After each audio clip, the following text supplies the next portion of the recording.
Hi, ನಮಸ್ತೆ.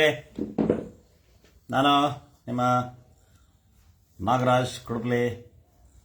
ನಾನು advocate, agriculturist and on artist. So ಈಗ ನಾನು ಮಾತಾಡ್ಲಿಕ್ಕೆ ಬಂದಿರೋ ವಿಚಾರ, ಈ ಜನರಲ್ಲಿ, ಪ್ರಜೆಗಳಲ್ಲಿ ಮತ್ತು ದರ್ಶನ್ ಅವರ ಫ್ಯಾನ್ಸ್ಗಳಲ್ಲಿ, ಅಭಿಮಾನಿಗಳಲ್ಲಿ ಏನಿದೆ ಅಂದರೆ 16ನೇ ತಾರೀಕು ಕೋರ್ಟಿಗೆ ಹಾಜರುಪಡಿಸುವ ಒಂದು ದಿನಾಂಕ ಇದೆ. ಅಂದರೆ ರಿಮಾಂಡ್ ಅಂತ ನಾವು ಜೆ.ಸಿ. ರಿಮಾಂಡ್ ಅಂತ. ಜೆ.ಸಿ. ರಿಮಾಂಡ್. ಅಭಿಷೇಕ್ ಅಭಯ್ ನಮಸ್ಕಾರ.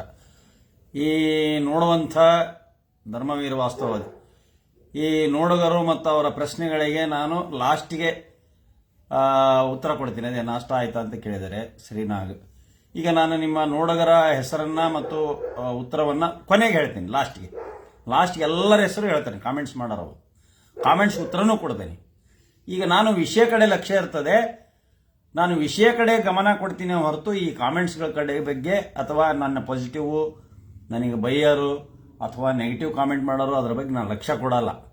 ನನಗೆ ಬೈದರ್ಗೂ ನಾನು ಲಕ್ಷ್ಯ ಕೊಡಲ್ಲ. ಬೈದರ್ನ ಏನು ಮಾಡ್ತಾನೆ, ಬ್ಲ್ಯಾಕ್ ಮಾಡ್ತಾನೆ ಅಷ್ಟೇ. ನಾನೇನು ಮಾಡಲ್ಲ. ಯಾಕೆಂದರೆ ಅವು ಬೈಯವು, ಕೆಟ್ಟವು, ಕಾಮೆಂಟ್ ಮಾಡವು. ನಿಮ್ಮ ಕಾನೂನು ವಿಶ್ಲೇಷಣೆ ಚೆನ್ನಾಗಿ ಇರುತ್ತದೆ ಸರ್. ಶ್ರೀರಂಗ ಪುರಾಣಿಕ್. ಸರಿ, ನಾನೀಗ ದಯವಿಟ್ಟು ಕ್ಷಮಿಸಿ. ನಾನು ನಿಮ್ಮ ಕಾಮೆಂಟ್ಸ್ಗಳಿಗೆ ಹಾಯ್ ನಮಸ್ತೆ ನಾಗರಾಜ್, ಮಲ್ಲಿಕಾರ್ಜುನ್ ಗಣಿಗೇರ್, ಹೇಗಿದ್ದೀರಾ? ಈ ಕಾಮೆಂಟ್ಸ್ಗಳಿಗೆ ಉತ್ತರ ಕೊಟ್ಕೊಂತ ಕುಂದ್ರೆ ಸಮಯ ವೇಸ್ಟ್ ಆಗುತ್ತೆ, ನಿಮಗೆ ವಿಷಯ ತಲುಪೋದಿಲ್ಲ. ಆದ್ರಿಂದ ಈ ದರ್ಶನ್ ಅವರ ಕಾನೂನು ವಿಶ್ಲೇಷಣೆ, ಇನ್ವೆಸ್ಟಿಗೇಷನ್ ಏನು ನಡೀತದೆ, ಏನು ಮಾಡ್ಬೋದು, ಏನು ಮಾಡ್ತಾರೆ, ಇವು ಏನೇ ಹೇಳ್ತವೆ. ಬೈಯೋರು ನಾಯಿಗಳಿದ್ದಂಗೆ ಸರ್. ಅಂಬಾನಿ ಅವರ ಮದುವೆಗೆ ಹೋಗಿದ್ದೀರ ಸರ್? ಯಪ್ಪ ಶರಣ್ರಿಯಪ್ಪ, ಹೆಂಗೆ ಎಡಿಟ್ ಮಾಡ್ತಾರೆ, ಏನೇನು ಮಾಡ್ತಾರೆ. ಸೊ ಈಗ ಈ ಕನ್ನಡ ಮೀಡಿಯಾದವ್ರು ಗಬ್ಬಿ ಹಬ್ಬಿಸ್ಬಿಟ್ಟಿದ್ದಾರೆ. ಇವರು ನೈಜವಾದ ವರದಿಯನ್ನು ಕೊಡೋದಲ್ಲ, ಜಗತ್ತಿನಾಗ ಏನು ನಡೀತೈತಿ ಅನ್ನೋದು ಕವರ್ ಮಾಡೋದಲ್ಲ, ಏನಿಲ್ಲ. ಕೇವಲ ಇಲ್ಲೇ ಕರ್ನಾಟಕದ ಸ್ವಲ್ಪ ಅಂತರ ಸಿಕ್ಕ ರುಬ್ಬದ್ ಕಲ್ತು ಬಿಟ್ಟಿದಾರ. ಅದನ್ನ ಒಂದು 3-4 ದಿವಸ, ಒಂದು ತಿಂಗಳು 2 ತಿಂಗಳ ಗಂಟಲೆ ಒಯ್ತಾರೆ. ಈಗ ಸಿದ್ದರಾಮಯ್ಯನವ್ರ ಸರ್ಕಾರ ಅದೊಂದು ಮೂಡ ಹಿಡ್ಕೊಂಡು, ಇನ್ನೊಂದು ಹಿಡ್ಕೊಂಡು, ಅದೊಂದು SC/ST ಹಗರಣ ನಡ್ಕೊಂಡು ರುಬ್ಬಕ್ಕೆ ಹಚ್ಚಿಬಿಡೋದಾರ. ಅನೇಕ ಇಶ್ಯೂಸ್ ಅದಾವೆ. ರೆಫಲ್ ಹಗರಣ, ಅದ್ರ ಬಗ್ಗೆ ಮಾತಾಡಲ್ಲ ಇವರು. ಚೀನಾ ಒತ್ತುವರಿ ಬಗ್ಗೆ ಮಾತಾಡಲ್ಲ ಇವರು. ಆಮೇಲೆ ಈ ಪುಲ್ವಾಮಾ ದಾಳಿಯಲ್ಲಿ ಸೈನಿಕರ ಬಗ್ಗೆ ಮಾತಾಡಲ್ಲ ಇವರು. ರೈತರ ಬಗ್ಗೆ ಮಾತಾಡಲ್ಲ ಇವರು. ಈ ಮೀಡಿಯಾದವರಿಗೆ ಸಾಮಾಜಿಕ ಕಳಕಳಿ ಇಲ್ಲೇ ಅಲ್ಲ. ಕುಂಟೆಬಿಲ್ಲೆ ಆಡೋಣ ಅಂತೇಳಿ ಚೈಲ್ಡಿಶ್ ನೇಚರ್ ಹೊಂಟ್ಬಿಟ್ಟಾರೆ. ಸಣ್ಣ ಮಕ್ಕಳಿದ್ದಂಗೆ ಇವ್ರು ನೋಡಲೇಬಾರ್ದು. ಹಕ್ಕೆಂದು ಕೊರಿ ದರ್ಶನ ಫ್ಯಾಮಿಲಿ ಮೇಲೆ ಅನುಕಂಪ ಬರ್ತದೆ. ಅಷ್ಟು ಅಶ್ಲೀಲವಾಗಿ, ಅಸಹ್ಯವಾಗಿ ತೋರಿಸ್ಕೊಂತ ಹೊಂಟಾರೆ ಇವರು ಮೀಡಿಯಾದವರು. ಅದ್ರಾಗ ಹೆಚ್ಚು ಕಡಿಮೆ ಅಂದರೆ ಅವನು ಅಜಿತ, ಅವನು ರಂಗಣ್ಣ, ಆಮೇಲೆ ಇನ್ನೂ 1-2-3 ಚಾನಲ್ ಯಾವ್ಯಾವ ಅವು, ಸುವರ್ಣ, ಅವು ಬರೀ ಹೊಲಸು, ಕನ್ನಡ, ರಿಪಬ್ಲಿಕ್ ಕನ್ನಡ, ಇವರೆಲ್ಲ BJP ಇವರೆಲ್ಲ BJP. ನಾಗರಾಜ್ KK ಅಂಬಾನಿ ಮದುವೆ ಬಗ್ಗೆ ಮಾತಾಡಿ. ಈಗ ಕರಡಿಗೆ ಕೂದಲ ಎಷ್ಟು ಎಣಿಸ್ತೀರಿ ನೀವು? ಭಾರತದ್ರೆ ಕರಡಿಗೆ ಕೂದಲು ಯಾವು, ಮೀಸಿ ಯಾವು, ಗಡ್ಡೆ ಯಾವು? ಅರ್ಥಾತ ಮುಂದ್ಲೋದು ಹೇಳಲ್ಲ ನಾನು. ಕರಡಿಗೆ ಕೂದಲು ಯಾವು, ಗಡ್ಡ ಯಾವು, ಮೀಸೆ ಯಾವು? ಹೌದಾ? ಅಳೆಯಕ್ಕಾಗುತ್ತಾ? ಯಾಕಂದ್ರೆ ಅಷ್ಟು ಮೈ ತುಂಬ ಕೂದಲೈತಿ. ಅದಕ್ಕೆ ರೊಕ್ಕ ಅದಾವು. ಒಂದ ಮಾತನ್ನ ಹೇಳ್ತಾನೆ, 5,000 ಕೋಟಿ ಖರ್ಚು ಮಾಡ್ಯಾರ. ಏನು ದೊಡ್ಡದಿದ್ರೆ ನೀವು ಖರ್ಚು ಮಾಡ್ತೀರಿ, ಹೌದಲ್ರಿ ನಾಗರಾಜ್? ದುಡ್ಡಿದ್ರೆ ಹಿಂಗೆ ಬಂದ್ರೆ ನೀವು ಹಿಂಗೆ ದುಡ್ತೀರಿ ಲಾರಿಗೆ ಹಾಕಿ. ಅವರೆಲ್ಲ ನಮ್ಮ ಮೋದಿಯವರ ಅನುಗ್ರಹದಿಂದ ಎಲ್ಲ ಮಾಡ್ಕೊಂಬಿಟ್ರು. ಎಲ್ಲೋ ಇದ್ರು ಅವರು. ರಿಲಯನ್ಸ್ ಕಂಪನಿ ಅವು ಎಲ್ಲ ಬಂದಾಗಿದ್ವು ಮನಮೋಹನ್ ಸಿಂಗ್ ಕಾಲದಾಗ. ಈಗ ಸಿಕ್ತು, ಎಲ್ಲ ಬಡ ಎಲ್ಲ ಬರೋಬ್ಬರಿ 1:1000 ಮಾಡ್ಕೊಂಬಿಟ್ರಲ್ಲ. ಎಲ್ಲ ಮಾಡ್ಕೊಂಡು ಯಾವಾಗ ಇನ್ಫ್ಲೇಷನ್ ಆಯ್ತು ಅವಾಗ ಅವ್ರದ್ದು ಕಣ್ಣು ತೆಗೀತು. ನೋಟ್ ಬ್ಯಾನ್ ಆತಲ್ಲ, ನೋಟ್ ಬ್ಯಾನ್ ಆದಾಗ ಅಂಬಾನಿ ಅವ್ರದ್ದು ಕಣ್ಣು ತೆಗೆದು ಎಲ್ಲ ವ್ಯವಹಾರಗಳು ಎಲ್ಲ ಸರಿ ಆದವು, ಅರ್ಥ ಆಯ್ತು ಅಂತ ತಿಳ್ಕೊಂಡು ನೀವಲ್ಲ, ನಮಗೆ ಗೊತ್ತಾಗ್ತತಿ ನಿಮ್ಮ ಆರೋಗ್ಯದ ಗುಟ್ಟು ಏನು ಸರ್, ಈ ವಯಸ್ಸಿನಲ್ಲಿ ಈ ಥರ ಎನರ್ಜಿಯಿಂದ ಇದ್ದೀರಿ. ವಯಸ್ಸಾಗೈತೆ ಅಂತ ಯಾಕೆ ತಿಳ್ಕೊಂತೀರಿ ನೀವು? ನನಗೆಲ್ಲ ವಯಸ್ಸಾಗಿದೆ ನೋಡಿ, 35-40 ವರ್ಷದಂಗೆ ಗಲ್ಲಾಗೆಲ್ಲ ತುಂಬ್ಕೊಂಡು ಎಲ್ಲಿದ್ದಾನೆ, ಸುಕ್ಕಿದವ ಎಲ್ಲಿ ಕಣ್ಣಲ್ಲಿ ಸುಕ್ಕಿದೆಯಾ? ಚೆನ್ನಾಗಿ ಒಳ್ಳೆ ಆಹಾರ ತಿನ್ನಿರಿ, ಈ ಎಗ್ ರೈಸು ಅದು ಇದು ಫುಡ್ ತಿನ್ನಿರಿ. ನಾನು ಉಣ್ಣೋದು ರಾಗಿ, ಹುಳ್ಳಿಕಾಳು ಪಲ್ಯ, ಮೆಂತೆಕಾಳು ಪಲ್ಯ, ಹಾಗಲಕಾಯಿ, ಹೀರೆಕಾಯಿ ಇಂಥವೆಲ್ಲ ತಿಂತೀನಿ ನಾನು. ಬಾದಾಮಿ, ಗೋಡಂಬಿ, ದ್ರಾಕ್ಷಿ, ಉತ್ತುತ್ತಿ, ಕೊಬ್ಬರಿ ಉತ್ತುತ್ತಿ ಇಂಥವೆಲ್ಲ ತಿನ್ನಿರಿ, ತಾಲೀಮ್ ಮಾಡಿರಿ. ದಿನ ತಾಲೀಮ್ ಎಕ್ಸರ್ಸೈಸ್ ಮಾಡೋ ಬಾಡಿಗೆ ಇದು ನೋಡಿ. ಸ್ಲಿಮ್ ಆಗಿ ಹೊಟ್ಟೆ ಹೆಂಗಿದೆ ನಂದು, ಸ್ಲಿಮ್ ಆಗಿದೆ. ಚೆಸ್ಟ್ 36 ಇದೆ, ಸೊಂಟ 32 ಇದೆ. ಗೊತ್ತಾದ್ರೆ ಸೊಂಟ ಈಗಲೂ ನಂದು 32 ಇದೆ. ಎನರ್ಜಿ ಆಗಿರ್ಬೇಕು, ಆಕ್ಟಿವ್ ಆಗಿರ್ಬೇಕು. ಆಗಾಗ ಡಾಕ್ಟರ್ ತೋರಿಸ್ತಾ ಇರಬೇಕು. ಮೈಯಲ್ಲಿ ಚರ್ವಿ ಜಾಸ್ತಿ ಆಯಿತು ಅಂದರೆ ಚರ್ವಿಯನ್ನು ನಾವು ಖರ್ಚು ಮಾಡಬೇಕು. ಅಂದರೆ ನೆಣ ಅಂತಾರಲ್ಲ, ನೆಣ ಜಾಸ್ತಿ ಬೆಳೆಯಕ್ಕೆ ಬಿಡಬಾರ್ದು. ಫ್ಯಾಟ್ಸ್ ಇಲ್ಲಪ್ಪ ಅಂದ್ರೆ ಮನುಷ್ಯ ಎನರ್ಜಿ ಆಗಿರ್ತಾನೆ, ಯಾವಾಗಲೂ ಇದ್ರಾಗಿರ್ತಾನೆ, ಭಾಳ ಖುಷಿಯಿಂದ ಇರ್ತದೆ. ಜಿಂಕೆ ನೋಡಿ, ಅದಕ್ಕೆ ಫ್ಯಾಟ್ ಇರಲ್ಲ. ಜಿಂಕೆಗೆ ನೆಣ ಇರಲ್ಲ, ಬರೀ ನೆತ್ರ ಇರುತ್ತೆ, ಅದಕ್ಕೆ ಅದು ಓಡ್ತಾ ಇರುತ್ತೆ. ಚಿರತೆನೂ ಅಷ್ಟೇ, ನೆಣ ಇರಲ್ಲ ಅದಕ್ಕೆ, ಬರೀ ಮಾಂಸನೇ ತಿಂದರೂ ಕೂಡ ಅದು ಕರಗಿಸ್ಕೊಂತೈತಿ ಎನರ್ಜಿ. ಹಾಗೆ ಈ ನೆಣ ಯಾವ ಇರ್ತವೆ ಅವು ಕೂಡಕ್ಕಾಗಲ್ಲ. ನೆಣ ಜಾಸ್ತಿ ಇದ್ದ ಅವು ಓಡಕ್ಕಾಗಲ್ಲ. ಆದ್ದರಿಂದ ನೆಣವನ್ನು ಕರಗಿಸ್ತಾರೆ. ಹಾಗೆ ಎಕ್ಸರ್ಸೈಸ್ನಿಂದ ನೆಣ ಕರಗ್ತದೆ, ಹೌದಾ? ಒಳ್ಳೆ, ಆಮೇಲೆ ಎಲ್ಲದಕ್ಕಿಂತ ಒಳ್ಳೆಯ ವಿಚಾರಗಳನ್ನು ಇಟ್ಕೊಳ್ರಿ. ಒಳ್ಳೆಯ ವಿಚಾರ ಇದ್ದರೆ ಎಲ್ಲ ಒಳ್ಳೆ ಬರ್ತಾವೆ. ನಾನೀಗ ದರ್ಶನ್ ಅವ್ರದ ಪಾಯಿಂಟ್ ಹೋಗ್ತೇನೆ, ಸುಮ್ಮನೆ ವೇಸ್ಟ್ ಆಗ್ತದೆ. ದರ್ಶನ್ ಅವ್ರದ್ದು ಹೇಗೆ ಅಂದರೆ, ಈ ಮಾಧ್ಯಮದವರು ಹೇಳೋದು ಯಾವುದನ್ನು ನಂಬೇಡ್ರಿ ದಯವಿಟ್ಟು. ಮಾಧ್ಯಮದವರು ಹೇಳೋದು ಕಾನೂನಿಗೆ ಹತ್ತಿರವಾದದ್ದಲ್ಲ. ಅವು ಏನೋ ತಿಳಿದದ್ದು ಸುಮ್ಮನೆ ಹೊಗಳ್ತಾ ಇರ್ತಾರೆ ಅವರು, ಹೊಗಳ್ತಾ ಇರ್ತಾರೆ ಅವರೆಲ್ಲ. ಅದೇನು ಬೇಕಾದ ಇದು ಮಾಡಿ ಕೇಳ್ಬಿಡ್ರಿ.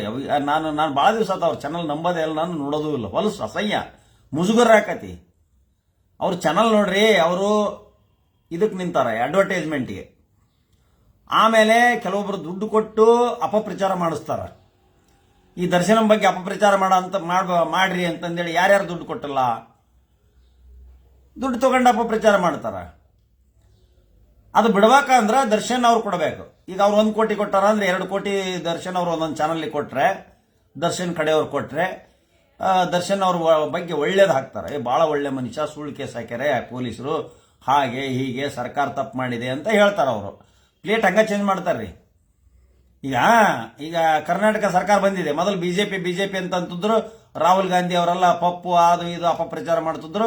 ಈ ಕರ್ನಾಟಕ ಸರ್ಕಾರ ಬಂದ ಮೇಲೆ ಮತ್ತೆ ಯಾಕೆಂದ್ರೆ ರುಬ್ಬಿಗಿಬ್ಬಾರಂದು ಈ ಕರ್ನಾಟಕ ಸರ್ಕಾರ ಪರ ಮಾತಾಡ್ತಾರೆ ಈಗ. ಹೌದ್ರೆ, ಈಗ ಹೆಚ್ಚು ಟ್ರೋಲ್ ಆಗೋದು, ಇದು ಮಾಡೋದು, ಅಸಹ್ಯವಾಗಿ ಮಾತಾಡೋರು. ಮೊದಲು ಪ್ರಚಾರನ ಕೊಡ್ತಿದ್ದಲ್ಲ ರಾಜ್ಯ ಸರ್ಕಾರದ ಬಗ್ಗೆ, ಅಸಹ್ಯ ಮಾಡೋರು. ಬಿಜೆಪಿ ಪರ ಇದ್ರು ಅಷ್ಟರು, ಸಮೀಕ್ಷೆನೂ ಬಿಜೆಪಿ ಪರ ಹೇಳಿದ್ರು. ಈ ಮೀಡಿಯಾದವರೆಲ್ಲ ಏನು ಮಾಡಿದ್ರಲ್ಲ ಜನ ನಂಬೋದಲ್ರಿ. ಮೀಡಿಯಾದವ್ರು ಏನೋ ನಾವು ಒಬ್ಬ ಮನುಷ್ಯನಿಗೆ ಹೈಲೈಟ್ ಮಾಡಿಬಿಟ್ರೆ ಆರಿಸಿ ಬರ್ತಾನ, ನಾವು MLA ಮಾಡ್ಬೋದು, ನಾವು ಕಿಂಗ್ ಮೇಕರ್ಸ್ ಅಂತ ತಿಳ್ಕೊಂಡಿದ್ದಾರೆ. ಈಗ ಇಷ್ಟು ವರ್ಸ್ಟ್ ಆಗಿದೆ ಅಂದರೆ ಏನೇನಿಲ್ಲ. ಪ್ರಿಂಟ್ ಮೀಡಿಯಾ ಎಲ್ಲ ಸಾಲ ಮಾಡ್ಕೊಂಡಾರ, ಇವ್ರದ್ದು ಅಷ್ಟೇ, ಇವರು ಅಷ್ಟೇ. ಸ್ವಲ್ಪ ಏನಾರ ಹೆಚ್ಚು ಕಡಿಮೆ ಆದರೆ ಜನ ಕೈ ಬಿಟ್ರಪ್ಪ ಅಂದ್ರೆ ಇವರು ಫುಟ್ಪಾತ್ ಹಾಕ್ತಾರೆ. ಈಗ ಚೆಬ್ಬಿ ಒಳಗೆ ಮನಿ ಕಟ್ಸಕತ್ತ ನನ್ನ ಅಜಿತ, ಅವನು 15,000 ರೂಪಾಯಿ ಇನ್ಕಮ್ ಇದ್ದಾನು. ಈಗ ದೊಡ್ಡ ಕೋಟ್ಯಾಂತರ ರೂಪಾಯಿ ಖರ್ಚಿಂದ ಮನಿ ಕಟ್ಟಿಸ್ತಾನೆ ಅಜಿತ್ ಹನುಮಕ್ನವ್ರ. ಅದನ್ನೆಲ್ಲ ತೆಗಿತಾನೆ ಇಲ್ಲೇ ಚೆಬ್ಬಿ ಒಳಗೆ. ಚೆಬ್ಬಿಗೆ ಹೋಗಿ ಬರ್ತಾನೆ. ಅವ್ರ ಇನ್ಕಮ್ ಯಾವುದು, ಎಲ್ಲಿಂದ ಬಂತು, ಏನು ಎಂತು, ಮಂದಿದೆಲ್ಲ ರಾಮಾಯಣ ಹೇಳ್ತಾನಲ್ಲ ಅಜಿತ್ ಹನುಮಕ್ನವ್ರ. ನಂದು ತೆಗಿಲ್ಲ ಅವನು, ನಂದು ಎಲ್ಲ ಬೇರೆ ಸಮೇತ ತೆಗಿಲ್ಲ ಅವನು. ನಾನು ಅವನು ತೆಗಿತೇನೆ, ನನ್ನ ಚಾನಲ್ನಾಗ ಹಾಕ್ತಾನೆ, ನನ್ನ ಇದ್ರಾಗ ಹಾಕ್ತಾನೆ. ಗೊತ್ತಾತ? ನೈಜವಾದ ವಿಶ್ಲೇಷಣೆ ಕೊಡ್ತಾನೆ. ಚೆಬ್ಬಿಗೆ ಹೋಗ್ತಾನೆ, ಈ ವಾರದಾಗ ಹೋಗ್ತಾನೆ. ಚೆಬ್ಬಿಗೆ ಹೋಗಿ ಅಜಿತ್ ಹನುಮಕ್ನವ್ರದ್ದು ಬಂಡವಾಳವನ್ನ ಯಾವ ರೀತಿ ಮನಿ ಕಟ್ಸಕತ್ತಾನ, ಎಲ್ಲಿಂದ ಬಂತಾನ, ಎಷ್ಟು ದುಡ್ದದಾನ, ಎಷ್ಟು ವರ್ಷಕ್ಕೆ ಎಷ್ಟು ಇನ್ಕಮ್ ಟ್ಯಾಕ್ಸ್ ಕಟ್ಟಾನ, ಏನು ಎಂತ ಎಲ್ಲ ತೆಗಿತೇನೆ ನಾನು. ಓಕೆ, ಈಗ ದರ್ಶನ್ ಅವ್ರ ಕೇಸು ಫಸ್ಟ್ ಪಾಯಿಂಟ್ನಿಂದ 9ನೇ ತಾರೀಕು 6ನೇ ತಿಂಗಳು 9/6 ಬೆಳಗ್ಗೆ ಒಂದು ಕಂಪ್ಲೇಂಟನ್ನು 9 ಗಂಟೆಗೆ ಒಬ್ಬವ ಕೊಡ್ತಾನೆ,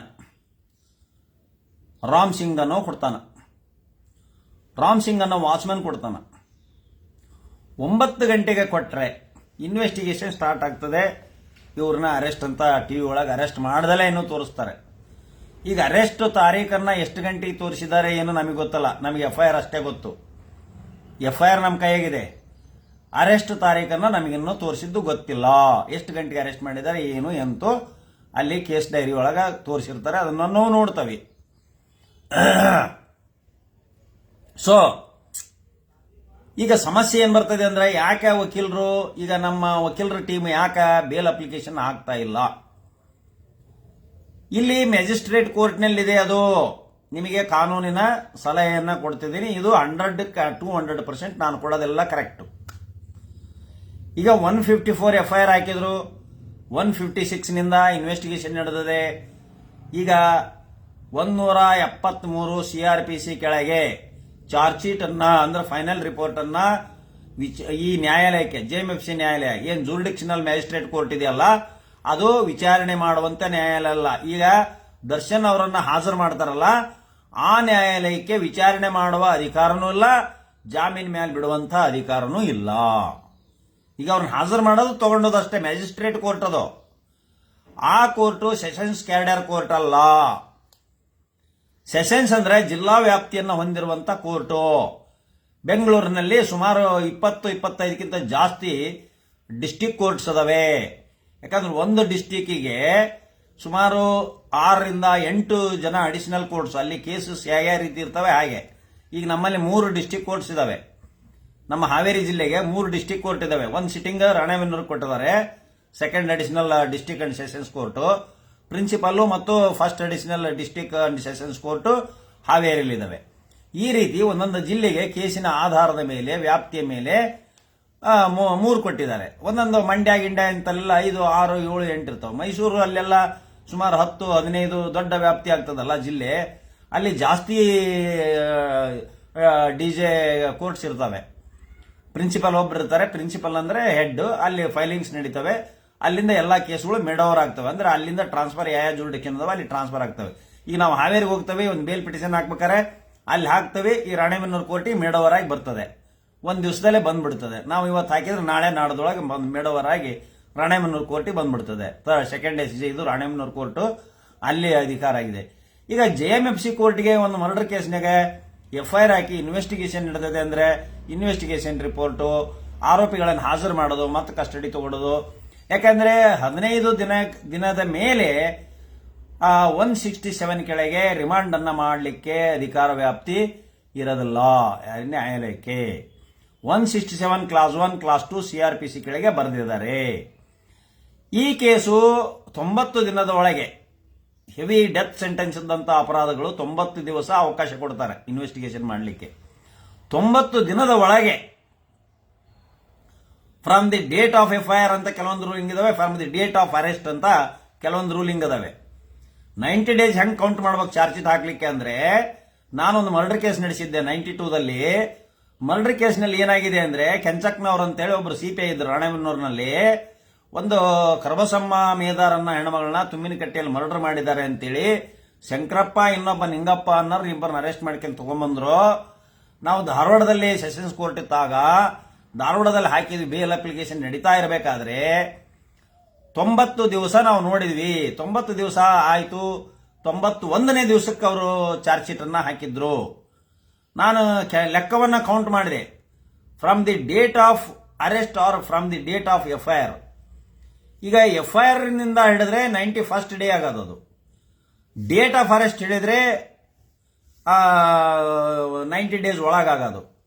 ಸೊ ಅದರಿಂದ 1985 ಕ್ರಿಮಿನಲ್ ಲಾ ಜರ್ನಲ್ದೊಳಗೆ ರೂಲಿಂಗ್ ಸಿಕ್ತು. 167 ಕ್ಲಾಸ್ 2 ಅನ್ನ ಯಾವ ರೀತಿ ನಾವು ಇದನ್ನು ಮಾಡ್ಬೇಕಂತ ನನ್ನ ವಿರುದ್ಧ 2 ಪ್ರಾಸಿಕ್ಯೂಟರ್ ವಾದ ಮಾಡಿದ್ರು. ಆ ಕೇಸ್ನಲ್ಲಿ ಜಾಮೀನು ಕೊಡಬಾರ್ದು ಇವರಿಗೆ ಅಂತ. ಅವರ ಹೆಸರು ಅಷ್ಟು ನೆನಪಿಲ್ಲ. ಒಳ್ಳೆ ಅದ್ಭುತವಾದ ಮತ್ತು ಶಕ್ತಿಯುತವಾದ ಸ್ಟ್ರಾಂಗ್ ಪ್ರಾಸಿಕ್ಯೂಟರ್ ನಾನು ಕೂಡ ವಾದ ಮಾಡಿದ್ರು. 2 ವಾದ ಮಾಡಿದ್ರು. ಅವ್ರ ಹೆಸರು ಬಾಯಲ್ಲಿದೆ, ನೆನಪು ಬರ್ತಾ ಇಲ್ಲ. ಯಾಕಂದ್ರೆ 92ದಲ್ಲಿ ನಾನು ವಾದ ಮಾಡಿದ್ರೆ ಅದು 91st ಡೇಕ್ಕೆ ಚಾರ್ಜ್ ಶೀಟ್ ಹಾಕಿದ್ದಾರೆ ಇವರು. ದೀಪ ಗಗನ್ ದೀಪ್ ಅಂತೇಳಿ ಎಸ್ ಪಿ ಇದ್ರು, ಧಾರವಾಡ ಎಸ್ ಪಿ ಗಗನ್ ದೀಪ್ ಅಂತ. ಅವರಿಂದ ಕೆಂಚಕ್ನವ್ರಿಗೆ ನೋಟಿಸ್ ಹೋತು. ಕೆಂಚಕ್ನವರು ಆಗ ಸೀನಿಯರ್ ಇದ್ರು CPI. ಆಮೇಲೆ ನಾನೇನು ಮಾಡಿದೆ ಅಂದರೆ, from the date of arrest 90 ಡೇಸ್ದೊಳಗೆ ಇವರು ಚಾರ್ಜ್ ಶೀಟ್ ಹಾಕಬೇಕು. ಚಾರ್ಜ್ ಶೀಟ್ ಅನ್ನ JMFC ಕೋರ್ಟ್ಗೆ ಹಾಕಿಲ್ಲ ಅಂದ್ರೆ 91st ಡೇ ಓದ್ಬಿಟ್ಟು 92nd ಡೇ 92ನೇ ದಿವಸದಲ್ಲಿ ನಾನು ಬೇಲ್ ಪಿಟಿಷನ್ ಹಾಕಿದೆ. ಬೇಲ್ ಪಿಟಿಷನ್ ಏನಂದ್ರೆ 167 ಕ್ಲಾಸ್ 2 ಕೆಳಗೆ 90 ದಿವಸದೊಳಗೆ ಆರೋಪಿಯನ್ನ ಮತ್ತು ಚಾರ್ಜ್ ಶೀಟ್ ಅನ್ನ ಹಾಕಿ ಸೆಷನ್ಸ್ ಕೋರ್ಟಿಗೆ ಕಳಿಸ್ರಿ ಅಂತ ಇವರು ಮನವಿ ಮಾಡಿಕೊಳ್ಳದೆ ಇದ್ರೆ ಈ JMFC ನ್ಯಾಯಾಲಯ ರಿಮಾಂಡ್ ಮಾಡಲಿಕ್ಕೆ, ಜುಡಿಷಿಯಲ್ ಕಸ್ಟಡಿ ಇಟ್ಕೊಳ್ಳಿಕ್ಕೆ ಅಧಿಕಾರ ವ್ಯಾಪ್ತಿ ಬರೋದಿಲ್ಲ CRPC ಪ್ರಕಾರ. ಆದ್ರಿಂದ ಮ್ಯಾಜಿಸ್ಟ್ರೇಟ್ ಕೋರ್ಟ್ ಅವ್ರು ಏನ್ ಮಾಡಿದ್ರು ಅಂದ್ರೆ 92ದಲ್ಲಿ ಜೂನ್ 18 ಎಷ್ಟನೇ ತಾರೀಕಿಗೆ ನಂದು ಇದಾಯಿತು. ಸುಮಾರು 60-70 ಮಂದಿ ಕಿಕ್ಕಿರಿದು ನೋಡಾಕತ್ತಿದ್ರು. JMFC ಕೋರ್ಟ್ಗೆ ಮರ್ಡರ್ ಕೇಸ್ನಲ್ಲಿ ರಿಲೀಸ್ ಮಾಡುವಂತ ಅಧಿಕಾರ ಇಲ್ಲ, ಜಾಮೀನು ಕೊಡುವಂತ ಅಧಿಕಾರ ಇಲ್ಲ ಅಂತ ವಾದ ಮಾಡಿದ್ರು. ಸೊ ವಕೀಲರು ಕೂಡ ಬಹಳ ಅದನ್ನೇ ಇಟ್ಕೊಂಡಿದ್ರು. 167 ಕ್ಲಾಸ್ 2 ಕೆಳಗೆ ನಾನು ಅಪ್ಲಿಕೇಶನ್ ಹಾಕಿ ಆರ್ಗ್ಯುಮೆಂಟ್ ಮಾಡಿದೆ. ರಾಣೆಬೆನ್ನೂರು ಕೋರ್ಟ್ನಲ್ಲಿ ಬೇಲ್ ಆಯ್ತು, ಅವ್ರಿಗೆ ಇಬ್ಬರಿಗೂ ಬೇಲ್ ಆಯ್ತು. ನ್ಯಾಯಾಂಗ ಮ್ಯಾಜಿಸ್ಟ್ರೇಟ್ ಅವರು ಇಟ್ಕೊಳ್ಳಿಕ್ ಬರೋದಲ್ಲ. Even they IO committed fault, it is the fault on the police department, but it is not the fault of. ಈಗ ಹಂಗೆ ಇಟ್ಕೊಂಡ್ರೆ ಇಲ್ಲಿಗಲ್ ಡಿಟೆನ್ಷನ್ ಆಗ್ತದೆ. ನ್ಯಾಯಾಲಯನೂ ಇಟ್ಕೊಳಕ್ ಬರೋದಲ್ಲ. ನ್ಯಾಯಾಲಯ ಕೂಡ should follow the rules and the constitution and the laws. ನ್ಯಾಯಾಂಗ ಕೂಡ ಕಾನೂನನ್ನ ಅತಿ ಪದ್ಧತಿ ಪ್ರಕಾರ ಆ ನಿಷ್ಠೆಯಿಂದ ಅಷ್ಟೇ ಅದ್ಭುತವಾಗಿ ಕಾನೂನನ್ನ ಪರಿಪಾಲನೆಯನ್ನ ಮಾಡ್ತಾ ಇದೆ ನ್ಯಾಯಾಂಗ. ಅದನ್ನ ಬಗ್ಗೆ ನನಗೆ ಪ್ರೌಡ್ ಇದೆ, ಹೆಮ್ಮೆ ಇದೆ. ಆದ್ರಿಂದ 92ರಲ್ಲಿ ಶಂಕರಪ್ಪ ಆಡಿನವರಂತ, ಇನ್ನೊಬ್ಬ ನಿಂಗಪ್ಪ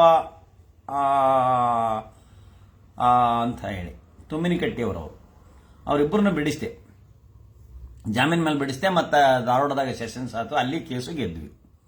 ಆ ಹೆಣ್ಮಗಳು ಮರ್ಡರ್ ಮಾಡಿ ಬೀಸ್ಬೇಕ್ಯಾರ ಅಂತ ಹೇಳಿ ಕೇಸ್ ಹಾಕಿದ್ರು ಪೊಲೀಸರು. ಅದು ಸುಳ್ಳಾಯ್ತದು, ಬಿಡುಗಡೆ ಮಾಡಿಸಿದ್ವಿ. ಬಿಡುಗಡೆಯಾಗಿ ಅದರ ಈಗ ಯಾವಾಗಾದ್ರೂ ಬಂದರೆ ಬಂದು ಹೋಗ್ತಾರೆ, ಕೇಸು ಕೊಡ್ತಾರೆ. ಏನಾರು ಮತ್ತೆ ಮುಂದಿನ ಕೇಸುಗಳಿದ್ರೆ ನಾನು ಸರ್ ನಿಮ್ಮ ಶಂಕರಪ್ಪ ನನ್ನ ಮರ್ಡರ್ ಕೇಸ್ನ ಬಿಡಿಸಿದ್ರಿ ಅಂತ ಹೇಳ್ತಾರೆ ಅವರು.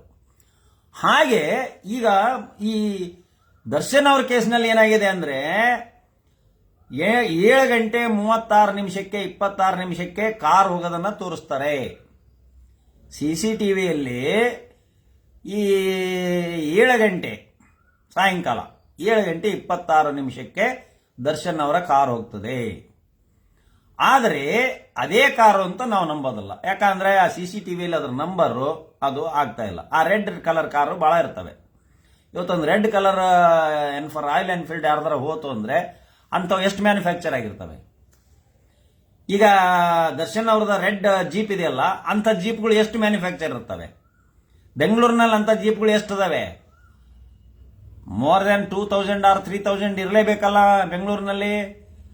ಒಂದು ಅದು ಇವರೇ ಅಂತ ಸಿದ್ಧ ಮಾಡಬೇಕು. ನಂಬರು ಮತ್ತು ರಿಜಿಸ್ಟ್ರೇಷನ್ನು ಅದೆಲ್ಲದು ಇವ್ರ ಹೆಸರಿಗಿದೆಯಾ, ಗಾಡಿ ಯಾರ ಹೆಸರಿಗಿದೆ, ಏನು ಎಂತೂ ಇವೆಲ್ಲ ಬರ್ತವೆ. RC ಓನರ್ ಯಾರು, ಅದ್ರಾಗ ಇದ್ದಾರೆ ಯಾರು, ಡ್ರೈವರ್ ಇದ್ನೋ ಅಥವಾ ಯಾರು ದರ್ಶನ್ ಡ್ರೈವ್ ಮಾಡ್ತಿದ್ರು, ಯಾರಿದ್ರು, ಏನು ಅನ್ನೋದನ್ನ, ಆ ಗಾಡಿ ಎಲ್ಲೆಲ್ಲಿ ಬಂದಿದೆ, ಏನು whether the Darshan was inmate of the vehicle as on the day, as on the time.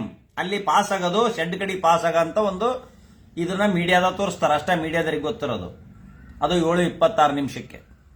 7:26ರಿಂದ return ಬರೋದು 8 ಅಥವಾ 8:30, 9 ಗಂಟೆ ಒಳಗೆ ರಿಟರ್ನ್ ಆಗಿಬಿಡ್ತದೆ. ಈಗ PM ಪ್ರಕಾರ ಎಷ್ಟು ಗಂಟೆ ತೋರಿಸ್ತಾರೆ ಇವರು? ಟೈಮ್ ಆಫ್ ಡೆತ್ ಅನ್ನ PM ನಲ್ಲಿ ಡಾಕ್ಟರ್ ಬರೆದಿರ್ತಾರೆ. As per their views, as per the information received, the Revanaswamy ಸಾವು ಯಾವಾಗ ಸಂಭವಿಸಿದೆ ಅಂದ್ರೆ ಅರ್ಲಿ ಮಾರ್ನಿಂಗ್ 4ರಿಂದ 4:30, 3 ಗಂಟೆ ಮೇಲ್ಪಟ್ಟು ಸಾವು ಸಂಭವಿಸಿದೆ. ಆ ಸಮಯದಲ್ಲಿ either the Pavithra Gowda or the Darshan or his vehicle was not moved. 3 ಗಂಟೆಯ ನಂತರ, ರಾತ್ರಿ 3 ಗಂಟೆಯ ನಂತರ, ಅದೇ ದಿನ ರಾತ್ರಿ 3 ಗಂಟೆಯ ನಂತರ, ಅದಕ್ಕಿಂತ ಮೊದಲನೇ ದಿವಸ 12 ಗಂಟೆ ನಂತರ ಡೇಟ್ ಚೇಂಜ್ ಆಗ್ತದೆ. 12ಕ್ಕಿಂತ ಮೊದಲು ಡೇಟ್ ಚೇಂಜ್ ಆಗ್ತಿದೆ. 12ಕ್ಕಿಂತ ಮೊದಲು ಅಂದ್ರೆ 8ನೇ ತಾರೀಕು 7:26. ಇವರು FIR ಮಾಡಿದ್ರು 9ನೇ ತಾರೀಕು ಬೆಳಗ್ಗೆ 9 ಗಂಟೆಗೆ.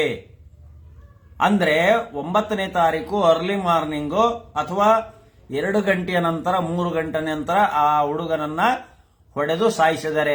ಆಗ ಯಾರು ಸಾಯುವ ಹಾಗೆ ಹೊಡೆದ್ರು, ದಟ್ ಈಸ್ ಇಂಪಾರ್ಟೆಂಟ್. ಆ 17 ಮಂದಿಯಲ್ಲಿ ಯಾರಾದರೂ ಹೊಡೆದಿದ್ರೆ ಇಂಥವರೇ ಹೊಡೆದಿದ್ದಾರೆ ಅಂತ ಇನ್ವೆಸ್ಟಿಗೇಷನ್ ನಲ್ಲಿ ಪೊಲೀಸರು ಹಾಕಬೇಕು. ಅದು ಬಹಳ ಕಷ್ಟಕರವಾದ ವಿಚಾರ ಪೊಲೀಸರಿಗೆ, ದೈವಗಳಿಗೆ. ಅರೆಸ್ಟ್ ಮಾಡೋದು ಈಸಿ ರೀ, ಅರೆಸ್ಟ್ ಮಾಡಿ ಕೋರ್ಟಿಗೆ ಪ್ರೊಡ್ಯೂಸ್ ಮಾಡೋದು ಈಸಿ. ಆದರೆ ಪೊಲೀಸರಿಗೆ ಅದನ್ನ ಪ್ರೂವ್ ಮಾಡೋದು ಬಹಳ ಕಷ್ಟ ಇದೆ. ನಮಗೆ ವಕೀಲರಿಗೆ ಹಗರಿದೆ ಅದು, ಅದೇನು ದೊಡ್ಡ ಅಜ್ಜಿ ಇಲ್ಲ. ಇವ್ರು ಹೇಳ್ತಾರೆ, ಇವರು ಅಸಂಕಷ್ಟ, ಇವರಿಗೆ ಗಲ್ಲು ಶಿಕ್ಷೆ. ಗಲ್ಲು ಶಿಕ್ಷೆ ಏನಾರ ಆತು ಅಂದ್ರೆ ನಿಮ್ಮ ಮೀಡಿಯಾದವ್ರಿಗೆ ನಿಮಗೆ ಚಾಲೆಂಜ್ ಮಾಡ್ತಾನೆ. ಮೀಡಿಯಾ ಆಗಲಿ, ಅವ್ರ ಪರ ಯಾರ ಮಾಡಲಿ. ದರ್ಶನ್ ಅವರಿಗೆ ಸಂಗೊಳ್ಳಿ ರಾಯಣ್ಣನಂಗ ನೇಣು ಹಾಕಿದ್ರಲ್ಲ ಬ್ರಿಟಿಷರು, ಹಂಗ ನಮ್ಮ ಭಾರತ ಸರ್ಕಾರ ಮತ್ತು ನಮ್ಮ ಭಾರತದ ನ್ಯಾಯಾಂಗ ವ್ಯವಸ್ಥೆ ಏನಾದರೂ ಗಲ್ಲು ಶಿಕ್ಷೆಯನ್ನು ವಿಧಿಸಿದರೆ ನಾನು ದರ್ಶನನ ವಿರೋಧಿಗಳಿಗೆ, ಮೀಡಿಯಾಗಳಿಗೆ ಸರೆಂಡರ್ ಆಗ್ಬಿಡ್ತೇನೆ. ನನ್ನನ್ನು ಗಲಿಗರ ಹಾಕ್ರಿ, ನನ್ನ ಏನಾರ ಮಾಡ್ರಿ, ನನ್ನ ಆಸ್ತಿ, ನನ್ನ ಬಾಡಿ ಎಲ್ಲವನ್ನೂ ಈ ಮೀಡಿಯಾದವರಿಗೆ ದಾನ ಮಾಡಿದ್ದೇನೆ ಇವತ್ತು. You receive the challenge. ಲೇ ಮೀಡಿಯಾದವ್ರೆ, ಲೇನ ಅಂತ ನಿಮಗೆ, ಲೇ ಅಜಿತ, ಯು ರಿಸೀವ್ ಮೈ ಚಾಲೆಂಜ್. ಏನ್ ಚಾಲೆಂಜ್ ನಂದು? ದರ್ಶನಿಗೆ ಏನಾದರೂ ಗಲ್ಲು ಶಿಕ್ಷೆ ಆದ್ರೆ, ಸುಪ್ರೀಂ ಕೋರ್ಟ್ ಮಟ್ಟ ಹೋಗ್ಲದು, ದರ್ಶನಕ್ಕೆ ಗಲ್ಲು ಶಿಕ್ಷೆ ಆದ್ರೆ ನನ್ನ ದೇಹ, ನನ್ನ ಆಸ್ತಿ, ನಾನು ದುಡಿದದ್ದು ಎಲ್ಲದನ್ನು ನಿಮ್ಮ ಚಾನಲ್ಗಳಿಗೆ ಅರ್ಪಣೆ ಮಾಡಿಬಿಡ್ತಾನೆ. ನೀವು ನನ್ನ ಹೆಂಗಾದ್ರೂ ಯೂಸ್ ಮಾಡ್ಕೊಳ್ರಿ, ಹೆಂಗಾರ ಕಸ ಹೊಡೆಯಕ್ಕೆ ಹಚ್ಚಿರಿ, ಗುಲಾಮನ್ ಮಾಡ್ಕೊಳ್ರಿ, ನೀವು ಏನಾರ ಮಾಡಿ. ರೈತನ ಮಗ ನಾನು ಎಲ್ಲದಕ್ಕೆ ರೆಡಿ ಇದ್ದಾನೆ. ಹೊಲ ಹೊಡೆಯಕ್ಕೆ ಹಚ್ಚಿರಿ, ಏನಾರ ಮಾಡಕ್ಕೆ ಹಚ್ಚಿರಿ. ನಿಮ್ಮ ಟಿವಿ ಮುಂದೆ ದಿನ ಕಸ ಹೊಡೆಯ ತೋರಿಸ್ರಿ ನನ್ನ. ಹೌದಾ? ಒಂದು ಚಡ್ಡಿ, ಒಂದು ಅಂಗಿ ಮೇಲೆ ಕುತ್ಕೊಂಡು ರೈತರ ಮಗ ಹೆಂಗೆ ದುಡಿತಾರ ಹಂಗೆ ನಾನು ಕುತ್ಕೊಂಡು ದುಡಿತೇನೆ. ನನ್ನ ಚಾಲೆಂಜ್ ಸ್ವೀಕಾರ ಮಾಡ್ತೀರಾ? ಅವನಿಗೆ ಗಲ್ಲು ಶಿಕ್ಷೆ ಆಗಲಿಲ್ಲ ಅಂದ್ರೆ ನೀವೇನು ಮಾಡ್ತೀರಿ? ಉತ್ತರ ಹೇಳಿ ನಿಮ್ಮ ಮೀಡಿಯಾದಾಗ, ಎಲ್ಲ ಮೀಡಿಯಾದಾಗ. ರಂಗಣ್ಣ, ಮಂಗಣ್ಣ, ಅವನ ಜಯಪ್ರಕಾಶ್ ಶೆಟ್ಟಿ, ಅಜಿತ, ಅಷ್ಟ್ರಿಗೂ ಚಾಲೆಂಜ್ ಮಾಡ್ತಾನೆ. ನನ್ನ ಚಾಲೆಂಜ್ ನಿಮ್ಮ ಉತ್ತರ ಏನು ಹೇಳ್ರಿ? ದರ್ಶನಗ ಇವತ್ತಾಗ್ಲಿ, ನಾಳೆ ಆಗ್ಲಿ, ಮತ್ತೋಗ್ಲಿ, ಯಾವಾಗರಾಗ್ಲಿ ಗಲ್ಲು ಶಿಕ್ಷೆ ಆತು ಅಂದ್ರೆ ನಿಮ್ಮ ಗುಲಾಮ ನಾನಾಗ್ತಾನೆ. ನನ್ನ ಆಸ್ತಿ, ಮನಿ, ನಾನು ಎಲ್ಲ ನನ್ನ ಸಮವಸ್ತ್ರವನ್ನು ಬಿಟ್ಟು, ನನ್ನ ವಕಾಲತ್ತಿನ ಸಮವಸ್ತ್ರವನ್ನು ಬೇರೆ ಕಡೆ ಇಡ್ತಾನೆ. ನಾನೊಬ್ಬ ಸಾಮಾನ್ಯ ಮನುಷ್ಯನಾಗಿ ಬಂದು ನಿಮಗೆ ಗುಲಾಮನಾಗ್ತಾನೆ. ಯಾಕೆಂದ್ರೆ ಅಡ್ವೊಕೇಟ್ಸ್ ಇಮೇಜ್, ಅಡ್ವೊಕೇಟ್ಸ್ ಗ್ಲಾಮರ್ ಅನ್ನ ಡಿಕ್ಲೈನ್ ಮಾಡಕ್ ನಾ ತಯಾರಲ್ಲ. ಅಡ್ವೊಕೇಟ್ಸ್ ಅಂದ್ರೆ ಅತಿ ಅದ್ಭುತವಾದ, ಸಮಾಜದಲ್ಲಿ ಪ್ರಮುಖವಾದಂಥ ಪಾತ್ರ ವಹಿಸುವಂತ, ಸಮಾಜವನ್ನು ತಿದ್ದುವಂತ, ಸಮಾಜದಲ್ಲಿ ಶಿಸ್ತನ್ನು ಕಲಿಸುವಂತ, ಕಾನೂನನ್ನು ಎಲ್ಲರಿಗೂ ಪಾಠ ಮಾಡುವಂತ, ಕಾನೂನಿನ ಲೆಕ್ಚರರ್ ಮಾಡುವಂತ, ಕಾನೂನಿನ ಪರೀಕ್ಷಾ ವಿದ್ಯಾರ್ಥಿಗಳ ಪೇಪರ್ ಚೆಕ್ ಮಾಡುವಂತ, ಮತ್ತು ಜಡ್ಜ್ ಆಗುವಂತ, ಜಡ್ಜ್ ಆದ್ಮೇಲೆ ಮತ್ತೆ ವಾದ ಮಾಡುವಂತ ಸುಪ್ರೀಂ ಕೋರ್ಟ್ ಜಡ್ಜಸ್ ಕೂಡ ಅಡ್ವೊಕೇಟ್ಸೇ. All judges are the advocates, but all advocates are not the judges. All snakes are not the cobra, but cobra is one of the snake. Cobra is one of the snake, but all snakes are not the cobra. Cobra ಕೈ ಹೆಡೆ ಇರ್ತದೆ. ಹಾಗೆ ನ್ಯಾಯಾಂಗದ ಜಜಸ್ಗಳಿಗೆ ಹೆಡೆ ಇರ್ತದೆ, ಅಧಿಕಾರ ಇರ್ತದೆ. ಅಲ್ಲಿ ನಮ್ಮಂಥವರೇ ಹೋಗಿ ಕಾನೂನಿನ ವಿಶ್ಲೇಷಣೆ ಇರೋರು, ಅನುಭವ ಇರೋರು ಅಲ್ಲಿ ಮೇಲೆ ಹೋಗಿ ಕೂತಿರ್ತಾರೆ. ಅವರ ನಮ್ಮ ಚರ್ಚೆ, ವಾದ ವಿವಾದ ಕಾನೂನಾತ್ಮಕವಾಗಿ ನಡೀತವೆ. ನಮ್ಮ ವಿರೋಧಿ ವಕೀಲರು ನಮ್ಮ ಕಾನೂನಿನ ವಿಶ್ಲೇಷಣೆ ಇದೇ ರೀತಿ ಇರ್ತದೆ ಅನ್ನೋ ವಾದ ಬೀಳುತ್ತದೆ. ಕಾನೂನು ಮತ್ತು ವಿಚಾರ ವಿನಿಮಯ ಮತ್ತು ಫ್ಯಾಕ್ಟ್ಸ್ ಎರಡು ವಿಭಾಗ ಮಾಡ್ತಾವ ನಾವು. ಫ್ಯಾಕ್ಟ್ಸ್ ಅಂತ ಹೇಳ್ತೀವಿ. ಫ್ಯಾಕ್ಟ್ಸ್ ಅಂದ್ರೆ ವಿಚಾರ ವಿನಿಮಯ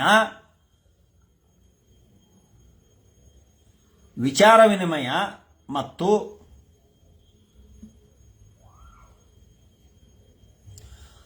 ಫ್ಯಾಕ್ಟ್ಸ್ ಅಂದ್ರೆ ವಿಚಾರ ವಿನಿಮಯ ಮತ್ತು ನಮ್ಮ ಕಾನೂನಿನ ವಿಶ್ಲೇಷಣೆಗಳನ್ನು ಅಲ್ಲಿ ಮಾಡ್ತಿರ್ತೇವೆ. ಸೊ ಹಾಗಾದರೆ ಪಂಚನಾಮಗಳು, ಗಾಡಿ ಸೀಸ್ ಮಾಡಿದ್ದು, ಸ್ಪಾಟ್ನೇ ಹೋಗಿದ್ದು, ಪಂಚನಾಮ ಮಾಡಿದ್ದು, CCTV ತಗೊಂಡದ್ದು, CCTV ತಗೋಬೇಕಾದ್ರೂ ಒಂದು ಪಂಚನಾಮ ಆಗಬೇಕು, CCTV ಒಳಗೆ ಏನು ಬಂದತಿ ಏನನ್ನೋದು ಮಾನಿಟರ್ ಆಗಬೇಕು, ಅದು FSLನಿಂದ ವರದಿ ಬರಬೇಕು, ಅದರಲ್ಲಿರ್ತಕ್ಕಂಥ ಸೌಂಡು, ಅದರಲ್ಲಿರ್ತಕ್ಕಂಥ ಮಾತಾಡಿದ್ದು, ಅದರಲ್ಲಿ ಹೋಗಿದ್ದು ಬಂದದ್ದು, ಏನು ಕೃತ್ಯ ಮಾಡಿದ್ದಾರೆ. ಆಯಿತು, ಭಾಳ ಅಂದರೆ ಹೊಡೆದಿದ್ದಾರೆ, ದರ್ಶನ್ ಅವ್ರು ಹೊಡೆದಿದ್ದಾರೆ, ಹೊಡೆದ್ರು ದುಡ್ಡು ಕೊಟ್ಟರು ಹೋದ್ರು, ಅದೆಲ್ಲ ಇರ್ತದ. ಪವಿತ್ರ ಗೌಡ ಅವರು ಹೊಡೆದ್ರು ದುಡ್ಡು ಕೊಟ್ಟರು, ಅದು ಹೋಗ್ತದ. ಸೊ ಆ ಸೆಕ್ಷನ್ ಆದರೆ ಅಷ್ಟೇ ಮಾಡಿ ಹೋಗಿ ಅವ್ರು ಅಂದರೆ ಅದು ತೋರಿಸೋದೇನು ಅಂದರೆ, ಇವರು ಮೇಲ್ನೋಟದ ಕಾನೂನಿನ ವಿಚಾರ ಅಂದರೆ ಈ ಬೇಲಿಗೆ ಸಂಬಂಧಪಟ್ಟಂತೆ ಹೊಡೆದ್ರು ಹೋದ್ರು ಅವರು 8-9 ಗಂಟೆ ಒಳಗೆ ಅಲ್ಲಿಲ್ಲ, ಅಲ್ಲಿ ಆಲ್ರೆಡಿ ಹೋಗಿಬಿಟ್ಟಿದ್ದಾರೆ, ಡಿಪಾರ್ಚರ್ಡ್. ಆಗ ಸತ್ತಿಲ್ಲ ಯಾರು, ರೇಣುಕಾಸ್ವಾಮಿ ಸತ್ತಿಲ್ಲ. ಸಾಯಿಸ್ರಿ ಅಂತ ಯಾರಿಗೂ ಹೇಳಿದ ಎವಿಡೆನ್ಸ್ ಇಲ್ಲ. ಇವನನ್ನು ಸಾಯಿಸಿಬಿಡ್ರಿ, ಇಲ್ಲ ದುಡ್ಡು ಕೊಟ್ಟು ಅವ್ನು ಕಳಿಸಿಬಿಡ್ರಿ ಅಂತ ಹೇಳಿದ್ದಾರೆ ಅಂತ ಇವರು ಟಿವಿಯರ್ ಹೇಳೋದು. ಹಾಗಾದರೆ ಕೊಲೆಯನ್ನು ಮಾಡುವ ಉದ್ದೇಶ ದರ್ಶನ್ ಅವರಲ್ಲಿ ಇರಲಿಲ್ಲ. ಅದು ಕೊಲೆ ಮಾಡುವಂಥ ಪ್ರಾಣಿನೂ ಅಲ್ಲ. ಸ್ವಲ್ಪ ಸಿಟ್ಟಿನ ಮನುಷ್ಯ, ಈ ಗಂಡ ಹೆಂಡತಿ ಜಗಳದೆ ಹೆಂಡತಿ ನೋಡೋದದ್ದು, ಅದು ಒಪ್ಕೊಂಡಿದ್ದಾರೆ. ಅವ್ರ ಗಂಡ ಹೆಂಡತಿ ಸರಿಯಾದರೆ, ಗಂಡು ಮಕ್ಕಳ ಸಹಜವಾದ ಮನೋಧರ್ಮ ಏನಾದರೂ ಒಂದು ಯಾರಿಗಾದರೂ ಮೋಹ ಆದರೆ ಅದು ಮಾಡಿದರೆ ಮಟ್ಟಿದ್ರೆ ಏನೋ ಒಂದು ಗಂಡು ಮಕ್ಕಳು ಅವೆಲ್ಲ ಮಾಡ್ತಾರೆ, ಗಂಡಸ್ರಾದ್ರೆ ಅದು ಮಾಡ್ಕೊಂತಾರೆ, ಅದು ಅವ್ರಿಗೆ ವೈಯಕ್ತಿಕವಾಗಿ ಬಿಟ್ಟದ್ದು. ಅಜಿತ್ನ ಹತ್ರ ಆ ಮೋಹ ಮತ್ತೊಂದು ಮುಗಿದೊಂದು ಇಲ್ಲ, ಅವು ಮಾಡ್ಕೊಂಡಿಲ್ಲ. ಅದಕ್ಕೆ ಅವ್ನು ಸೆಕೆಂಡ್ ಹ್ಯಾಂಡು, 2ನೇ ಪತ್ನಿ, ಹಂಗ ಹಿಂಗ ಅಂತ ಹೇಳ್ಕೊಂತ ಕುತ್ಕಂದ್ರೆ ದರ್ಶನ್ ಹಂಗದನ ಹಿಂಗದನ, ಕ್ರೂರಿ ಅದನ, ಭಾಳ ಕೇಸದವು, ಕ್ರಿಮಿನಲ್ ಅದನ, ಗಲ್ ಶಿಕ್ಷೆ ಹಾಕ್ರಿ ಅಂತ ಅಜಿತ್ ಒದರಿಕೆಂತ ಒದರಿದ್ರೆ ಏನೂ ಆಗೋದಿಲ್ಲ. ಕಳ್ಳಿ ಕೂದಲ ಹರಿದ್ರೆ ಎಷ್ಟು ಉಳಿತವೆ, ಹಾಗೆ ದರ್ಶನನ ಬಗ್ಗೆ ಏನು ಅಪಪ್ರಚಾರ ಮಾಡಿದ್ರು ಏನೂ ಆಗೋದಿಲ್ಲ, ದರ್ಶನ ಗಲ್ ಶಿಕ್ಷೆ ಆಗೋದಿಲ್ಲ. ಹಾಗಾದರೆ ನಮ್ಮ ದರ್ಶನ್ ಭಕ್ತರಲ್ಲಿ ಏನಿದೆ ಒಂದು ಅಂದರೆ 18ನೇ ತಾರೀಕು ರಿಲೀಸ್ ಕರೆ ಇಲ್ಲ. 18ನೇ ತಾರೀಕು ಮಾನ್ಯ ಹೈಕೋರ್ಟ್ನಲ್ಲಿ ಜಾಮೀನನ್ನು ಇವ್ರು ಕೇಳಿಲ್ಲ. 18ನೇ ತಾರೀಕಿಗೆ ಒಂದು ರಿಟ್ ಹಾಕಿದ್ದಾರೆ. ರಿಟ್ನಲ್ಲಿ ಏನು ಕೇಳಿದ್ದಾರೆ ಅಂದರೆ, ನಮಗೆ ಅಲ್ಲಿ ಊಟ ಸೇರ್ತಾ ಇಲ್ಲ ಅಲ್ಲಿ, ಯಾಕಂದ್ರೆ ಇವರು ಜಿಮ್ ಮಾಡ್ಕೊಂಡು ಒಂದು ಇದಕ್ಕೆ ಸೆಟ್ ಆಗಿರೋರು. ಸಾಮಾನ್ಯರಾದ್ರೆ ಎಲ್ಲ ಕಡೆ ನೀರು ಕುಡಿತಾರೆ, ಎಲ್ಲ ಕಡೆ ಇದನ್ನ ಮಾಡ್ತಾರೆ. ಈಗ ಇವರೆಲ್ಲ ಬಿಸ್ಲೇರಿ ನೀರು ಕುಟ್ಕೊಂಡು ವ್ಯಾಯಾಮ ಮಾಡ್ಕೊಂಡು ಹೈಜಿನಿಕ್ ಫುಡ್ ತಿನ್ಕಂತ ಇದ್ದವರು. ಸೊ ಈಗ ಅಲ್ಲಿ ಫಂಗಸ್ ಇರುತ್ತೆ, ಪಾಚಿ ಇರುತ್ತೆ, ನೀರಿನಲ್ಲಿ ಹೆಂಗಿರ್ತಾವೋ, ಇವಾರು ವಾಟರ್ ಕೊಡ್ತಾರೋ ಇಲ್ವೋ, ಅಥವಾ ಅಲ್ಲಿ ಸೊಳ್ಳೆ ಕಚ್ಚೋದು, ಈಗೆಲ್ಲ ಡೆಂಗು ಅಂತವೆಲ್ಲ ಬಂದಿದ್ದಾವೆ.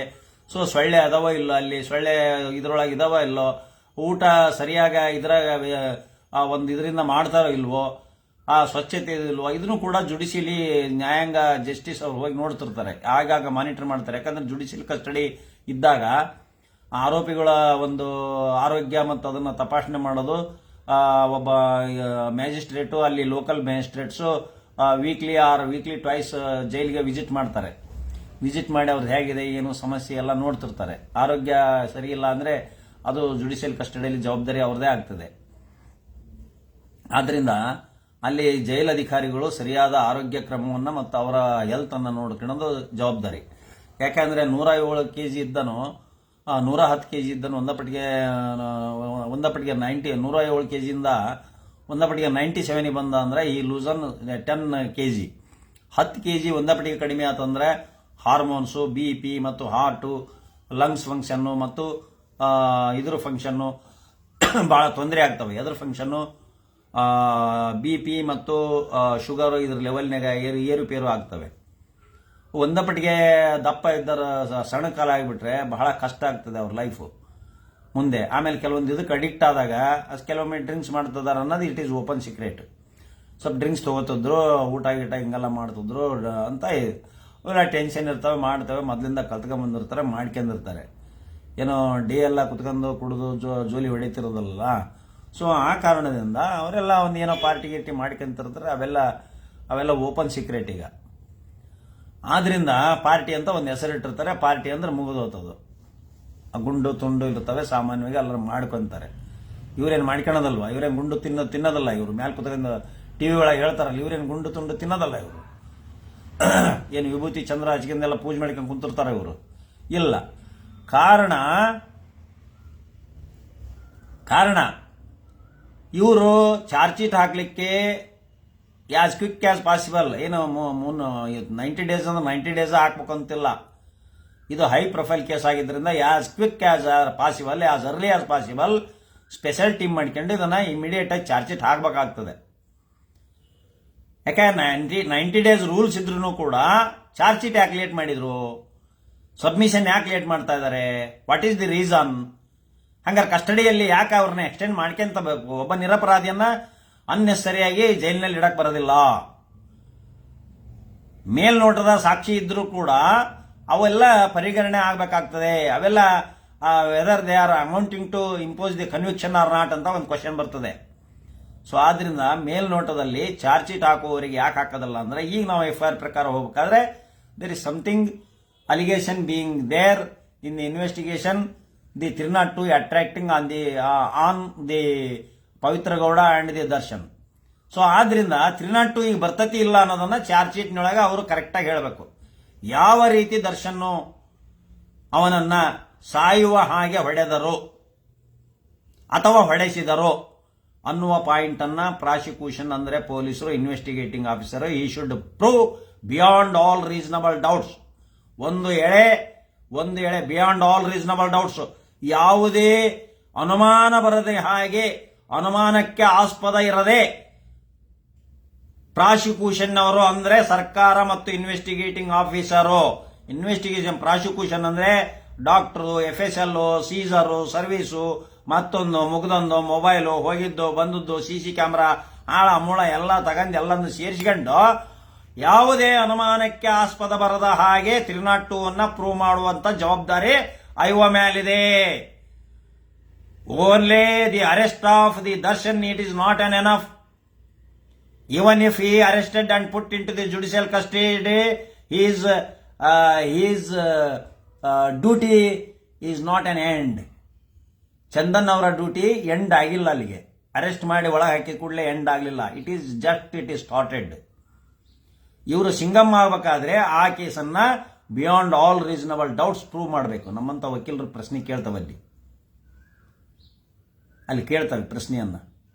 ಸೀಸರು, ಮತ್ತೊಂದು ಮುಗಿದೊಂದು, ಎಷ್ಟು ಗಂಟೆ ಬಂತು, ಎಲ್ಲಿ ಮುಖ ಕಾಣ್ತದ, ನಿಮಗೆ ಕಾಣ್ತ ಮುಖ, ಏನು ಮಾಡಿದ್ರು, ಹೊಡೆ ಸಾಯುವ ಹಾಗೆ. The culpable homicide amounting to murder, not amounting to murder. The injury sustained, the victim death was happened due to the assault by the ದರ್ಶನನಿಂದಲೇ ಹೊಡೆದು, ಸಾಯುವ ಉದ್ದೇಶದಿಂದಲೇ ಅವನನ್ನು ಸಾಯಿಸಬೇಕು ಅನ್ನೋ ಉದ್ದೇಶದಿಂದಲೇ ಹೊಡೆದು ಸಾಯಿಸಿದರು. ಉದ್ದೇಶ ಇತ್ತು. ಆ ಉದ್ದೇಶದಿಂದ ಅವನು ಎಲ್ಲಿ ಹೊಡೆದು ಸಾಯ್ತಾನ ಅಂದು ಸಾಕಷ್ಟು ಸಾಯುವ ಜಾಗಕ್ಕೆ ನಾವೇನು ಇದ್ರ ಪಾರ್ಟ್ಸ್ ಅಂತವಲ್ಲ, vital parts, organs of the body. Vital parts ಅಂದ್ರೆ ಪ್ರಮುಖವಾದ ಭಾಗಗಳಿಗೆ ಹೊಡೆದಾಗ ಮನುಷ್ಯ ಸಾಯ್ತಾನೆ ಅಂತ. ಎಂಥ ಪಾರ್ಟಿಗೆ ದರ್ಶನ್ ಹೊಡೆದ, ಯಾವ ಭಾಗದಿಂದ ಹೊಡೆದ, ಎಷ್ಟು ಗಂಟೆಗೆ ಹೊಡೆದ, ಎಷ್ಟು ಗಂಟೆ ಸತ್ತ, ಇದೆಲ್ಲ PM ನಾವು ನೋಡ್ತೇವೆ. ಪ್ಯಾರಾ 7 ಒಳಗೆ ಇನ್ಕ್ವೆಸ್ಟ್ ರಿಪೋರ್ಟ್, ಪ್ಯಾರಾ 7 ಒಳಗೆ ABC ಅದರಲ್ಲಿ ನಾವು ಪಾರ್ಟ್ ಮಾಡ್ತೇವೆ. PM ರಿಪೋರ್ಟ್ನಲ್ಲಿ ಟೈಮ್ ಆಫ್ ಡೆತ್ ಅನ್ನ ಡಾಕ್ಟರ್ ಕೇಳ್ತೇವೆ. ಟೈಮ್ ಆಫ್ ಡೆತ್ ಇಷ್ಟು ಗಂಟೆಗೆ ಆಗಿದೆ ಅಂತ ಡಾಕ್ಟರ್ ಹೇಳಬೇಕು. PM ಮಾಡ್ಬೇಕಾರೆ prior to 6 hours, prior to 5 hours he died ಅಂತ ಬರ್ದಿರ್ತಾರೆ ಅವರು. ಸಾವು ಇಷ್ಟು ಗಂಟೆಯ ಮೊದಲು ಸಂಭವಿಸಿದೆ ಅಂತ ಹೇಳ್ತಾರೆ ಅವರು. ಹಾಗಾದ್ರೆ 7 ಗಂಟೆಗೆ 7:26ಕ್ಕೆ ಅವನ ಕಾರ್ ಬಂದು ಹೋಗಿರೋದಕ್ಕೂ ಅಂತ ಇಟ್ಕಂದ್ರೆ ಅದನ್ನು ನಾವು ಒಪ್ಪಲ್ಲ. ಅವ್ರ ಕಾರ್ ಬಂದಿರೋದು ಅವ್ರದೇ ಕಾರ್ ಬಂದತ್ತಿಂತ ಅದನ್ನೂ ಒಪ್ಪದಲ್ಲ ನಾನು. ಅವ್ರ ಕಾರ್ ಬಂದು ಹೋಗಿದೆ ಅನ್ನೋದಕ್ಕಾದ್ರೆ 3 ಅಥವಾ 4 ಗಂಟೆ ಅರ್ಲಿ ಮಾರ್ನಿಂಗ್ ಆಗಿದೆ ಅಂದ್ರೆ ಅಲ್ಲಿಗೆ ಗ್ಯಾಪ್ ಎಷ್ಟಾತು? ಹೌದಾ? 5, 3 8 ತಾಸಾತು. ಅವ್ರ ಕಾರು ಬಂದು ಹೋದ ಮೇಲೆ 8 ಗಂಟೆ ಅಥವಾ 9 ಗಂಟೆಯ ನಂತರ ಆ ಹುಡುಗನ ಸಾವು ಸಂಭವಿಸಿದೆ. ಆ ನಂತರ 8:30, 9 ಗಂಟೆಗೆ ಆ ಬಾಡಿ ಸಿಗ್ತದೆ. ಕಾರಣ ನಾಳೆ 16ನೇ ತಾರೀಕಿಗೆ JMFC ಕೋರ್ಟ್ನಲ್ಲಿ ರಿಮಾಂಡ್ ಆಗ್ತದೆ, ಬೇಲ್ ಆಗಲ್ಲ.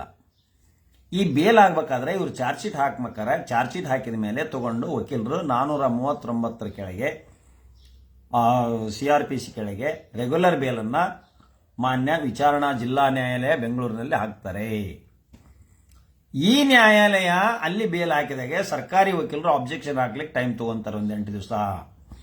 ಆ ಅಬ್ಜೆಕ್ಷನ್ ಆಗಿ ಅಲ್ಲಿ ಇಬ್ಬರ ವಾದ ವಿವಾದಗಳು ನಡೀತವೆ. ವಾದ ವಿವಾದಗಳು ನಡೆದಾಗ ನ್ಯಾಯಾಲಯ ಜಿಲ್ಲಾ ನ್ಯಾಯಾಲಯ ಜಾಮೀನನ್ನು ಕೊಡಬಹುದು ಅಥವಾ ನಿರಾಕರಿಸಿ ರಿಜೆಕ್ಟ್ ಮಾಡಬಹುದು. ಇದು ಚಾರ್ಜ್ ಶೀಟ್ ಹಾಕಿದ ನಂತರ, ಅಥವಾ ಈಗಲೂ ಹಾಕ್ಬಹುದು. ಬೇಲ್ ಅಪ್ಲಿಕೇಶನ್ ಈಗಲೂ ಹಾಕ್ಬಹುದು. ಯಾಕೆ ಹಾಕ್ತಿದ್ದಾರೆ ಗೊತ್ತಿಲ್ಲ ನನಗೆ. ಚಾರ್ಜ್ ಶೀಟ್ ಹಾಕ್ಲಿ ಅಂತ ವೇಟ್ ಮಾಡ್ತಾ ಇದ್ದಾರೆ ವಕೀಲರು. ಆದರೆ ಅಲ್ಲೇ ಆಗಲಿಲ್ಲ ಅಂತ ಇಟ್ಕೊಳ್ಳೋಣ, ರಿಜೆಕ್ಟ್ ಆಯ್ತು, ಜಿಲ್ಲಾ ನ್ಯಾಯಾಲಯದಲ್ಲಿ ರಿಜೆಕ್ಟ್ ಆಯ್ತು ಅಂತ ಇಟ್ಕೊಳ್ಳೋಣ.